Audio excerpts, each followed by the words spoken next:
ಎಲ್ರೂ ಎಲ್ಲೋ ಹೊರಟಿರೋ ಆಗಿದೆ.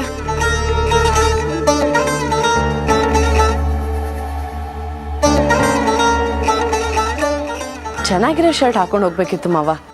ಇದು ತುಂಬಾ ಲೋಕಲ್ ಕ್ವಾಲಿಟಿ ಅಂತ ಅನಿಸ್ತಿದೆ.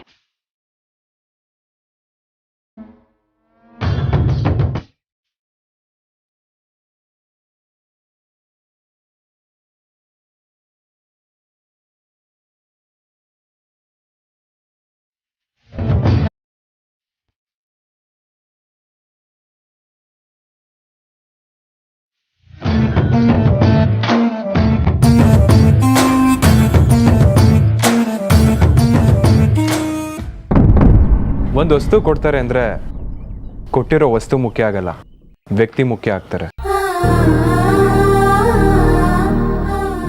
ಇಲ್ಲೂ ಅಷ್ಟೇ, ಇಲ್ಲಿ ಶರ್ಟ್ ಕ್ವಾಲಿಟಿ ಆಗಲಿ ಕಲರ್ ಆಗಲಿ ಮುಖ್ಯ ಆಗಲ್ಲ, ಕೊಟ್ಟಿರೋದನ್ನ ಪ್ರೀತಿಯಿಂದ ಹಾಕೊಳ್ಳೋದು ಮುಖ್ಯ.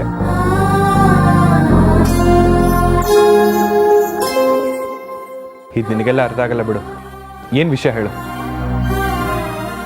ಅದು ನಿನ್ನೆ ರಾತ್ರಿ ನೀವು ಊಟ ಮಾಡದೆ ಮಲಗ್ಬಿಟ್ರಿ.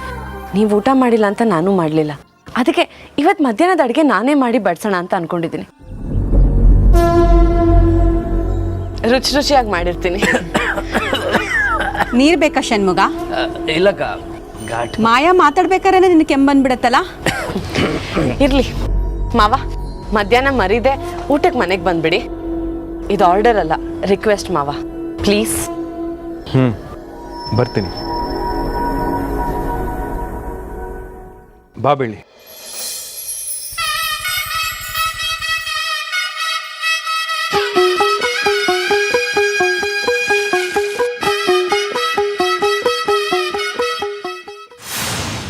ಗಾಳಿ ಯಾವ ಕಡೆ ಬೀಸಿದ್ರು ಅದನ್ನು ಉಪಯೋಗಿಸ್ಕೊಳ್ಳೋದೇ ನನ್ನ ಸ್ಟೈಲ್.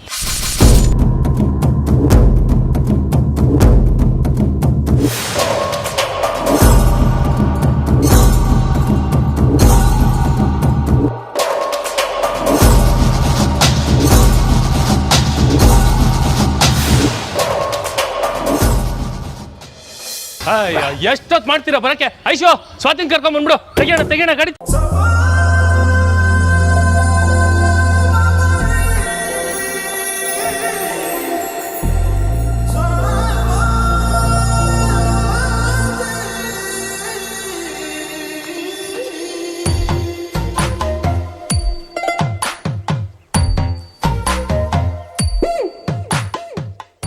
ಮಾವ, ಇನ್ನು ಏನ್ ಯೋಚನೆ ಮಾಡ್ತಿದ್ದೀರಾ ಎಲ್ರು? ನಡೀರಿ ಹೋಗೋಣ. ಯಾಕೆ, ಏನಾಯ್ತು ಮಾವ?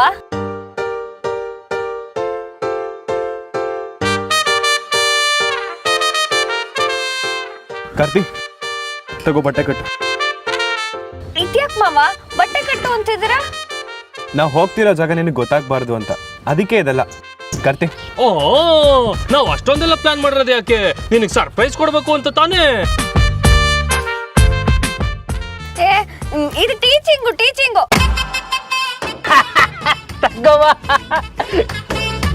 ಟೀಚಿಂಗ್ ಅಲ್ಲ, ಅದು ಚೀಟಿಂಗ್. ಕಲಿ ಅದೇ ಇಂಗ್ಲಿಷ್ ಕೇಳ್ತೀಯ ನೀನು? ಅದೇ ಟೀಚಿಂಗು. ನೀವ್ ಮಾತ್ರ ನೋಡ್ಬೇಕು, ನಾನ್ ಮಾತ್ರ ಬಟ್ಟೆ ಕಟ್ಕೊಂಡು ಕತ್ಲಲ್ಲೇ ಇರ್ಬೇಕಾ? ನಾನು ನಿಮ್ ತರನೇ ಬರ್ತೀನಿ. ಯಾಕೆ ಮಾವ ಎಲ್ರು ನಗ್ತಿದ್ದಾರೆ? ನಂಗೂ ಹೇಳಿ. ಬೆಳ್ಳಿ, ಇಲ್ಲಿ ಇಂಪಾರ್ಟೆಂಟ್ ಪರ್ಸನ್ ನೀನು.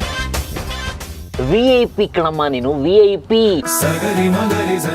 ನೀನು ಹೋಗೋ ಸ್ಥಳ, ನೋಡೋ ಜಾಗ ಎಲ್ಲ ಸೀಕ್ರೆಟ್ ಆಗಿರ್ಬೇಕು, ಸೀಕ್ರೆಟ್. ನೀನು ಖುಷಿ ಪಡೋ ಕ್ಷಣನ ನಾವು ಕಣ್ಣಲ್ಲಿ ನೋಡ್ಬೇಕು ಅಂದ್ರೆ ನೀನು ಬಟ್ಟೆ ಕಟ್ಟಿಸ್ಕೊಳ್ಳೇಬೇಕು. ಈಗ ಹೇಳು, ಏನ್ ಹೇಳ್ತೀಯಾ? ಕಟ್ಟಿಸ್ಕೊತೀಯಾ ಇಲ್ವೋ? ಸರಿ, ನಿಮ್ಮಿಷ್ಟಾಗ ಆಗ್ಲಿ, ಬಟ್ಟೆ ಕಟ್ಟಿ.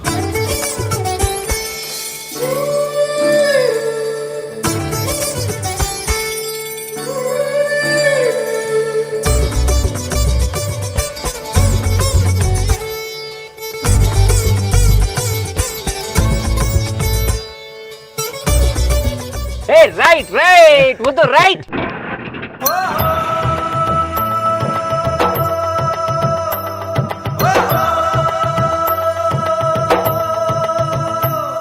ಬಂಗಾರದ ಬೊಂಬೆ ನನ್ನ ಹಾಡು ಕೇಳಮ್ಮ, ನೋವಿಗೆ ಸೂಜಿ ಮದ್ದು ಹಳ್ಳಿ ಹಾಡಮ್ಮ.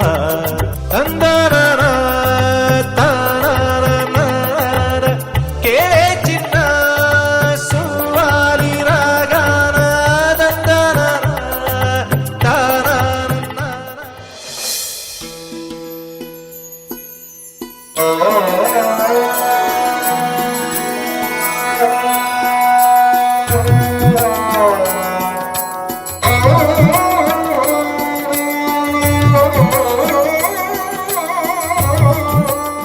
ಬೆಳ್ಳಿ, ನಿನಗೆ ಸಸ್ಪೆನ್ಸ್ ಅಂತ ಹೇಳಿದ್ನಲ್ಲ, ಆ ಜಾಗ ಬಂದಾಯಿತು.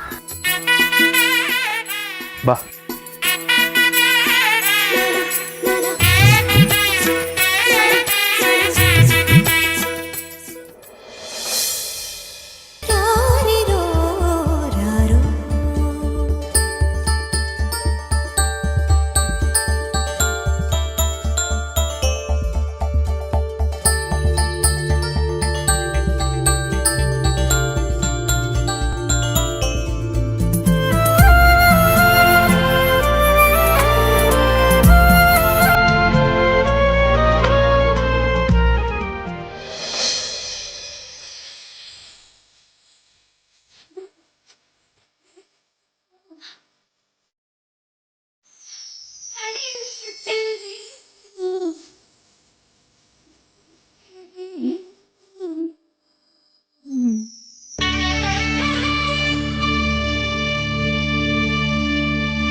ನಮ್ಮ ಮುತ್ತು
ಮಾವ, ನೀವೆಲ್ಲೂ ಕರ್ಕೊಂಡು ಹೋಗ್ತೀರಾ ಅನ್ಕೊಂಡಿದ್ದೆ, ಆದ್ರೆ ಈ ದೇವಸ್ಥಾನ ಕರ್ಕೊಂಡು ಬರ್ತೀರಾ ಅನ್ಕೊಂಡಿರ್ಲಿಲ್ಲ.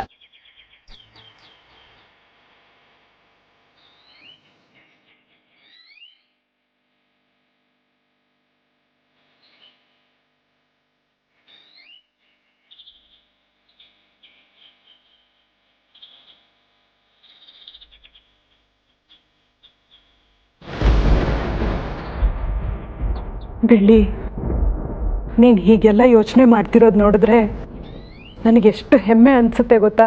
ಗುರುಗಳು ಭವಿಷ್ಯ ನುಡ್ದಿದ್ದಾರೆ, ನಿನಗೂ ಮುತ್ತುಗೂ ಮದುವೆ ಆಗುತ್ತೆ ಅಂತ.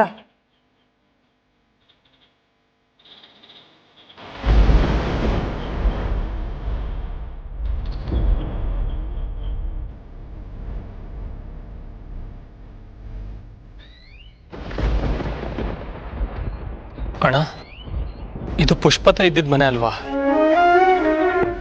ಹೌದು ಕಾರ್ತಿ. ಈ ಊರಿಗೆ ಬಂದಾಗ ಅತ್ತೆ, ಅಜ್ಜಿ, ಬೆಳ್ಳಿ 3 ಜನನೂ ಇದೇ ಮನೇಲಿ ಇದ್ದಿದ್ದು. ಈ ಮನೇಲಿ ಬೆಳ್ಳಿಗೆ ತುಂಬ ನೆನಪಿದೆ. ಕೆಲವು ಸಿಹಿ ನೆನಪಾದ್ರೆ ಇನ್ನು ಕೆಲವು ಕಹಿ ನೆನಪುಗಳು. ಸಿಹಿ ನೆನಪುಗಳು ಖುಷಿ ತಂದುಕೊಟ್ರೆ, ಕಹಿ ನೆನಪುಗಳು ಬುದ್ಧಿ ಹೇಳ್ಕೊಡುತ್ತೆ. ಮತ್ತೆ ಇಷ್ಟು ದಿನ ಈ ಮನೆ ಬಗ್ಗೆ ಯಾಕಣ್ಣ ನಮ್ಗೇನು ಗೊತ್ತಿರಲಿಲ್ಲ?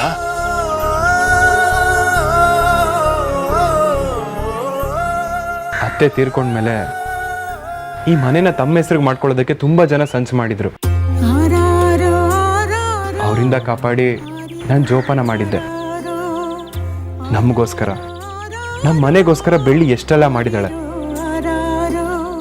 ಅದಕ್ಕೆ ನನ್ನ ಕಡೆಯಿಂದ ಏನಾದರೂ ಉಡುಗೊರೆ ಕೊಡಬೇಕು ಅಂತ ಇಲ್ಲಿ ಕರ್ಕೊಂಡು ಬಂದೆ.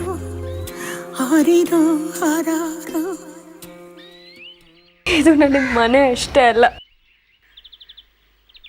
ಈ ಮನೆಯಲ್ಲಿ ನಾನು ತುಂಬಾನೇ ಪಾಠ ಕಲ್ತಿದ್ದೀನಿ.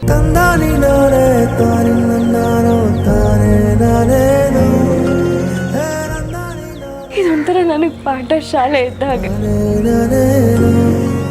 ಮುಂಚೆ ಆಗಿದ್ರೆ ಮಕ್ಕಳ ಜೊತೆ ಆಟ ಆಡ್ಕೊಂಡು ನಾನು ಮಗು ಆಗಿರ್ತಿದ್ದೆ. ಕಾಲ ಕಳೀತಾ ಒಂದೊಂದೇ ತಿಳಿತಾ ಹೋಯ್ತು. ಈ ಮನೆ ನನಗೆ ಜೀವನದಲ್ಲಿ ಹೇಗೆ ಬದುಕಬೇಕು ಅಂತ ತಿಳಿಸ್ಕೊಡ್ತು. ಸರಿಯಾದ ಹೆಜ್ಜೆ ಇಡದೆ ಇದ್ರೆ ಬದುಕಲ್ಲಿ ಬಿರುಗಾಳಿ ಹೇಳೋದು ಖಂಡಿತ ಅಂತ ಅರಿವಾಯ್ತು.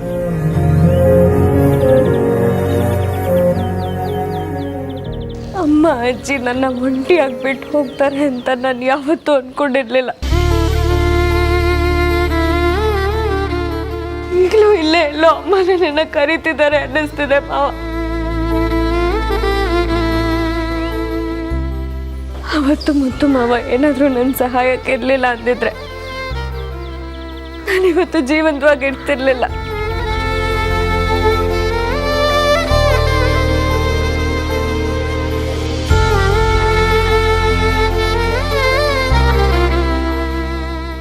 ನನ್ನ ಪಾಲ್ಗೆ ಮುತ್ತು ಮಾವ ನನಗೆ ಮರು ಜೀವ ನೀಡಿದ ದೇವ್ರ ಹಾಗೆ.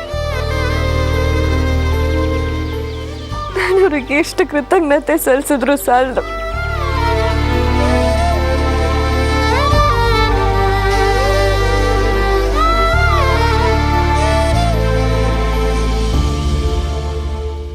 ಬೆಳ್ಳಿ, ನೀನ್ ಕಷ್ಟ ಪಡೋ ಕಾಲ ಎಲ್ಲ ಹೊರಟೋಯ್ತು.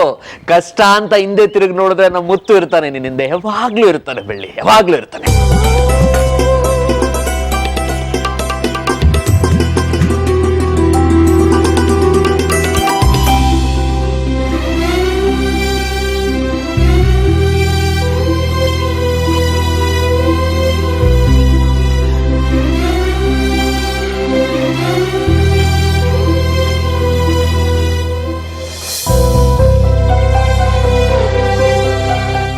ನಿನ್ನ ಜೊತೆ ನಾನು ಯಾವಾಗಲೂ ಇರ್ತೀನಿ, ಯೋಚನೆ ಮಾಡಬೇಡ.